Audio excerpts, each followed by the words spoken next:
maalin wanaagsan asxaabta sharafta iyo qadarinta qaaya naga mudan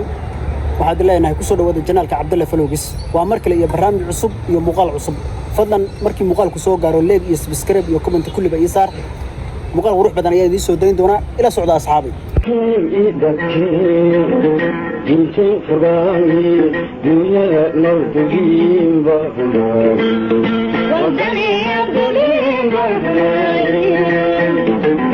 asxaabi soo dhawaada halka aad gal socotaan waa janaalka Cabdulle Falogis aan ugu talagalay muuqaalada travel vlog ah halkan waa guriga waa maalin roobaad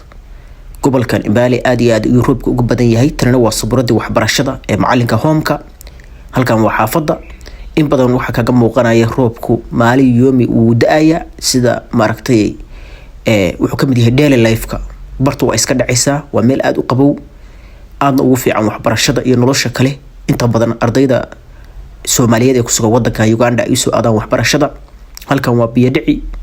oo maaragtay markii roobku da'o isla markiiba biyo halkaas ay marayaan halkaas ka sii baxayaan saas ilaamiga ku tagayaan xaafada albaabkana laga galaa marka banaanka fiyuuska u soo baxdo aad bay u qurux badan tahay banaankana saanay u eg tahay oo u qurux badan tahay waa dhul aad u cagaaran xaafada ama guriga waxaan degnahay qolka furan qolka kalena waa la degaa halka qol waxa uu ka kooban yahay maaragtay laba qol iyo fadhi ama halka room halkan waa anigoo iska dalxiisay oo ku jira maaragtay guriga dhexdiisa ama deyrka dhinaca waliba roobka gacma u dhiganaya roob aad u mihigaan waliba baraf wata ayaa daaya mararka qaybtood waad leeyahay meeshan ma Yurub ama Afrika ahayn laakiin barafku waxa uu kamid yahay maaragtay waxyaabaha maaragtay meelaha roob ku badan yahay inta badan lagu arko ama ka daa halkaas waqti iskaga qaadanayna inta ugu badan waxaan ku jiraa wax barasho wax qoris iyo maaragtay wax akhris inta kalena waqtiga waxaan ku qaadanaynaa waxa weeye waa xaafada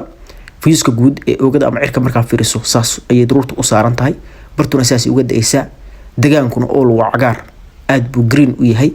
maarta u qurux badan yahay halkan waa meesha hurdada labadaas qof halka ka dhaca midna waa aniga midna waa saaxiibkay halkan waa dhalo waa meel ay Soomaalidu leedahay dhaladaas iska daawanaysa marka aad timaado ama waqti aad siinaysa inkastoo hadda cid badan ay joogin oo dad yar ay joogaan oo waqti ku qaadanayaan marna ay soo badan doonaan